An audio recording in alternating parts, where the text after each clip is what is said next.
Et attention, le trône n'est pas le kursi, car certains ont traduit ayatul kursi par le verset du trône. Or, cela est une erreur.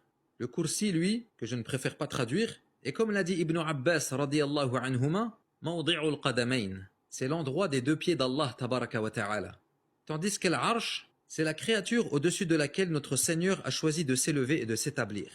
Il est la plus grande, la plus haute, mais également la plus lourde créature que l'on connaisse. Concernant leur taille, le messager d'Allah sallallahu alayhi wa sallam a dit « Les 7 cieux par rapport au kursi sont comparables à un anneau jeté dans une vaste étendue désertique. Et quant à la supériorité du trône sur le kursi, elle est comparable à la supériorité de cette vaste étendue sur cet anneau. » Authentifié par le Cheikh Al-Albani dans son commentaire de At-Tahawiyya. Le trône est donc bien plus grand que le kursi, malgré l'immensité de ce dernier.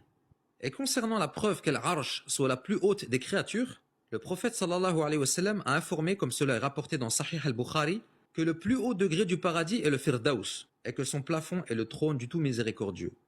Et concernant le fait que le trône soit la plus lourde créature connue, eh bien les savants utilisent comme preuve de cela le dhikr du prophète sallallahu alayhi wa sallam, Subhanallahi wa bihamdih, adada khalqih, wa rida nafsih, wa zinata arshih, wa midada kalimatih. Zinata arshih, ya'ni le poids de son trône.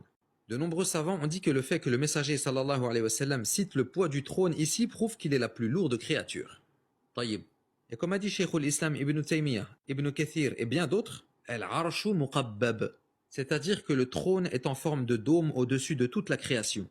D'ailleurs, j'ai demandé au Cheikh Desroches el-Rajmi Hafidhahullah s'il existait un hadith authentique à ce sujet, et il m'a répondu que oui.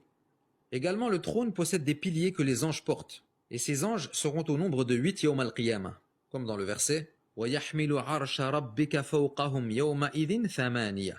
Tandis que 8 ce jour-là porteront le trône de ton Seigneur au-dessus d'eux. Mais avant yawm al-qiyamah, les savants ont divergé sur le nombre d'anges qui portent le trône. Certains ont dit 8 également, et d'autres, dont la majorité des mufassiroun, ont dit 4, se basant sur des hadiths dont la plupart sont faibles, wallahu a'lam. Et en plus d'être porté par les anges, le trône est également entouré d'anges, comme dans le verset « Alladhina yahmiluna al-arsha wa man hawlahu yusabbihuna bihamdi rabbihim » Ceux qui portent le trône et ceux qui l'entourent célèbrent les louanges de leur Seigneur.